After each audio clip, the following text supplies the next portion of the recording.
Racing Welfare Handicap Hurdle. 2 miles and 7 is the trip. It's heavy ground at Lingfield today. Very testing ground there at Lingfield in these conditions. 5-2 Champagne Chaser for Tim Vaughan. Richard Johnson is the market leader. 3-1 Burgess Dream.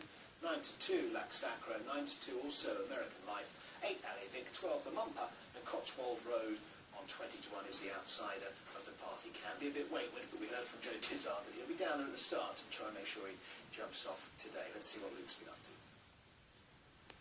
Well, particularly over fences here, Lingfield, you need a specialist, and that's exactly what Burgess Dream is, because the last couple of times it's run really well. I might have a very quick word with Anna Newton-Smith. Very quickly. Oh, are you okay? You're very nervous. No, I was just looking at Paddy. I've just got to pop him on the horse. So. Very quickly then. Yes. I mean, he comes to just in really good. He's exactly the same as he was last time, really. He's so well. This year he's just filled out, he's a lot stronger, he takes his races well. I couldn't be more pleased with him at home. So sticky old ground. Yeah. But you won't mind, will you? Well, I wouldn't have thought so, but I mean, it feels different to everywhere else, isn't it? So if he handles it, I'll be very hopeful, really. Good. I really hope he does. Go on, we'll let you get away. Sorry. There's I've just got an informed jockey on board, which is very good. So there is Paddy just having a chat. I said she was second last time by Matro's Lady, Neil Mulholland's mare. Okay, was well beaten there, but when he won here, he won pretty nicely. He's up in the weights, obviously, but looking at him, he looks really, really well in himself. Got a really good skin on him. Looks in peak condition.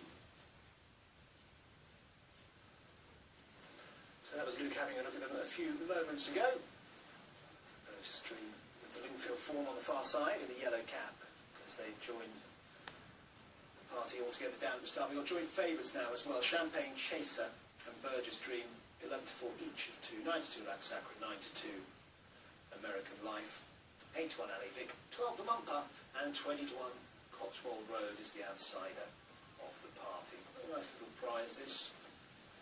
Class 4 handicap, £8,000, and clear favourite on his own now is Champagne Chaser, 11-4 as Burgess Dream moves back to 3-1. It's 92 by the top couple in the market. The trappy old market, Luke, but I suppose that looks about right. Tough little race. Yeah, it is a tough little race, Boise, funny enough. Yeah, Champagne Chaser, the horse just talking about, ran well at Ludlow last time. Was only being 3/4 length, going to be completely different conditions here. I thought if you wanted one of the bigger prize ones, the Mumper's a really interesting horse. Horse who last season was terribly consistent. Won at market race. I saw him win at Huntingdon. That was off 109, so he's off that mark again now. But for whatever reason, his last couple of starts at Warwick in particular, a market race, the old wheels have fallen off somewhat. We've already heard from Joe Tizard. He's going to be down at the start just to check that Cotswold Road behaves himself. He didn't want to go at all last time. I met some of the Chasing Gold partnership earlier on, actually. Lady having her first ever day at the races. She's very excited, so let's hope he behaves himself. Other horses in here, Alley Vic, been chasing, went back over hurdles last time, and we need to step up on that. Was beaten 13.5 lengths at Jetstone. The Sacre, John, the Lac Sacre is actually an interesting one because some of his form is okay.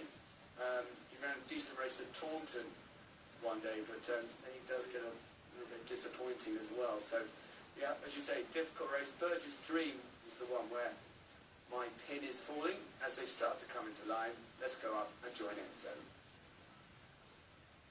Too long now. Started 2 circuits this time. Runners about to be sent on their journey here. Starting over on the side of the track here. Starter's flag is now raised, so they're walking in. See how Cotswold Road gets on this time. Is he going to jump off Cotswold Road? They are off. Cotswold Road has jumped off eventually. Also refused to race last time, Cotswold Road. Joe Tizard down there at the start. The horse has jumped away and is now making up the lost ground pretty quickly. So Cotswold Road is with them as they head towards the first of the 12 hurdles. Alley Vic from Burgess Dream, and then in third place was Lac Sacre. Slight mistake by the Mumper, who jumped it on the outside. Now Daryl Jacob on board. That one cheek piece is on. dark blue and white stripes. Champagne Chaser is in red with the green cap, Richard Johnson, and the yellow of Cotswold Road, wearing the blinkers. And towards the back, American Life in the visor, purple jacket for that one as they jump the next hurdle. And they've all taken that one safely. So Ale Vic and Adam Wedge out in front here in the pink and purple colours, leading up to Burgess Dream, who was second here over fences last time, a winner over hurdles the time before that. And then in third place is Lax Sacra on the inside, Reese Flint. Racing in fourth now is Cotswold Road, who's made up that ground lost at the start. Racing out wider is the Mumper, and then Champagne Chaser. Tim Vaughan and Richard Johnson. The back marker is American Life, being held up by James Best, a horse who has got winning form on testing ground in the past as they head towards the third of the hurdles. And they've all jumped that one safely enough. So racing across the top of the track now, they're climbing towards the highest point of the National Hunt track here at Lingfield Park, and it's Ale Vic from Burgess Dream, Lax Sacra, Cotswold Road, Champagne Chaser, the Mumper being kept wide throughout by Daryl Jacob, and just the back marker but in touch, American Life. So they have reached that highest point of the track. They're now racing downhill, the run that takes them towards the home straight here at Lingfield Park. And Ale Vic it is who leads the steady gallop here, perhaps sensible in the conditions, leading by a length to Burgess Dream in second place, Lax Sacra on the inside in third. Lax Sacra is racing ahead of Champagne Chaser. And then comes Cotswold Road. Out wider is the Mumper, and the back marker is still American Life. So racing up the home straight on the first occasion here, towards the fifth of the 12 obstacles. Spreading across the track here, Ale Vic staying towards the far side. Has the lead to Burgess Dream, who jumped up alongside there. Lax Sacra just tracking the leader. Ahead of Champagne Chaser is a bit wider in the red colours. Extremely wide is the Mumper. And then Cotswold Road is racing in the yellow and black colours, and American Life in the purple, the back marker, but no more than 4 lengths off the leader here. This will be the last next time. It's number 6 on this circuit.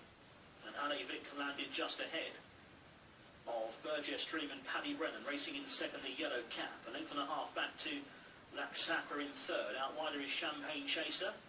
And then comes Cotswold Road as they pass us here in the stands. And the back pair, the Mumper and American Life. About to turn left-handed now, away from the stands as they approach their starting point in this Racing Welfare Handicap hurdle. Ale Vic still has a lead of a half length to Burgess Dream in second place, the bottom weight. In third is Lax Sacra under Reese Flint. In fourth place then is Champagne Chaser. Behind Champagne Chaser is Cotswold Road.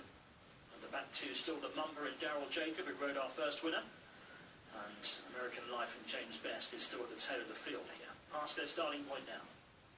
So heading towards the next flight, which will be number 7, and it will be 6 from the finish. Ale Vic in the cheek pieces on the inside here. Ale Vic joined again by Burgess Dream. Slight mistake from Champagne Chaser in third place, but didn't lose too much ground. Lax Sacra is next, and then comes Cotswold Road. The Mumper out wide in the cheek pieces, and still the back marker is American Life. Heading towards the next, flight number 8, Ale Vic lands ahead again from Burgess Dream. Champagne Chaser, again a slight mistake on the outside. Ale Vic is nearer the inside of the track here as they head towards the next turn, which brings them down the side with 4 left to jump now. And they are entering their final mile of the journey. So Ale Vic joined again by Burgess Dream, who's travelled up strongly on the outside. The stars on the sleeves. Champagne Chaser now asked to improve by Johnson towards the outside. Lax Sacra is next. You get the impression the pace is increasing here. This is 4 from home. Burgess Dream, the new leader from Ale Vic, who's still there on the inside. Then Lax Sacra, Champagne Chaser. Doesn't look that happy, Richard Johnson, niggling along. And then Cotswold Road. The Mumper is also under pressure as they head towards the third last. Burgess Dream and Ale Vic back alongside on the inner Ale Vic with the rails. Out wider, Champagne Chaser, Cotswold Road, Lax Sacra. American Life is now getting reminders. He's been caught out by that increase in the tempo, and the Mumper is the one who's dropped rather quickly away from them as they head towards the home turn. Still several chances here, and to his credit, Champagne Chaser has responded to his rider's urgings on the outside here to join Burgess Dream. These two going on. Third place, Lac Sacre's moving well. All of a sudden, Ali Vick has stopped quickly. American Life is under pressure, and Cotswold Road, it's a difficult ride, likewise, has come under pressure here. Turning for home with 2 left to jump. Burgess Dream in the centre to Lac Sacre and Champagne Chaser. They've now gone on. American Life does stay. He's back in 4th place with a few lengths to find still as they head towards the second last. On the right, Burgess Dream. On the left is Lac Sacre, who's coming home very strongly now. And Lac Sacre it is, who's gone on for Reese Flint and has found 2 lengths quickly. It's Lac Sacre now, driven. In front, though, to its second, Burgess Dream. Back in 3rd, Champagne Chaser, then American Life. Burgess Dream is coming back again at Lac Sacre. Here's the last. Lac Sacre rejoined. Oh, he makes a mistake, Lac Sacre. And that hands the initiative back to Burgess Dream, who's now back on top and is powering on here for Paddy Brennan.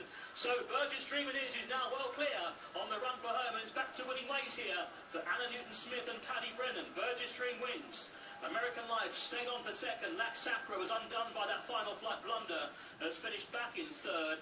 It's quite close for 4th between Champagne Chaser, who I think just got that ahead of Ali Vick. Fascinating race that, actually. Burgess Dream was going very well at turning for home, and then Lac Sacre came past, but to Paddy Brennan's credit, he didn't panic at all, and he just sat on the horse. He actually just put the horse out, took him away from the other one, and Lac Sacre, as he can do, has just gone up and down on the spot, stuck his head in the air, and didn't want it. He ultimately made a mistake at the last, but he was beat anyway, and then Paddy's asked Burgess Dream to pick up. Very versatile horse, was over fences last time. Of course, he won here over course and distance over hurdles the time before, and he definitely, on this evidence, seems to be a better hurdler, given a good cool ride by Paddy. American Life stayed on really well, back there in second. Lac Sacre, as I said, going up and down the spot, back there in 3rd. Cotswold Road did start, but look at him there, he's not in love with the game. But at least he has got underway. But yeah, good ride there, good tactical ride I thought there, Boise. Yeah, absolutely, because Lac Sacre went past with a wet sail, didn't he, or seemed to, but as you said, Luke, he maybe just changed his mind about things, but Paddy Brennan kept his cool, which is what it's all about, these very, very tough conditions at Lingfield. Richard Johnson's earned his riding fee on Champagne Chaser, was at him all the way round, really, and managed to get him into contention before he faded again. But Burgess Dream comes home strongest of all, that Lingfield form holding up, 7-2 joint second favourite, and beats American Life, came from a long way back, the other 7-2 joint second favourite. That's how they finished at Lingfield. More to come from there, and Wolverhampton, of course, next up after the break. Paddy Brennan then just posing for a photograph. Good tactical ride, I thought. Panic when Lac Sacre came past. No, he was cool, like he's only got 10-1, and I learned a lot from riding him here the last day. He's normally Charlie Deutsch's rider, but he had to go elsewhere today, so it worked out well for me. He handles this ground, doesn't he? Yeah, like not many horses will handle that ground. It's really hard work. It's drying out now, and it's just really sort of soft, heavy, but glue.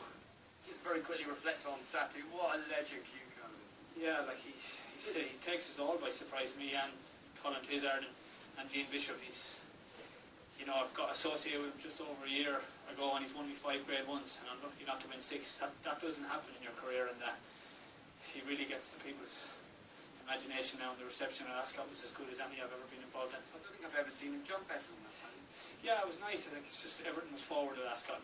Over that trip now, it's as short as he'd go, and we just were never taking him back, and we had a lot of fun. Some of the pictures they've got from there, I've seen have been unbelievable. He even made me look good, so it was good. Another good horse you ride, Colin's sister as well. Yeah, very nice. Did it very well at Sandown. She's ground dependent. She does like a bit of cutting. She'll be minded. We've looked after her this long. That'll continue to be the case. So we just have to see where she goes. It's some nice horses to ride, aren't you? Yeah, it's nice. As I say, thanks to Q Card and Fergal O'Brien, I've been lucky. Come on, thanks.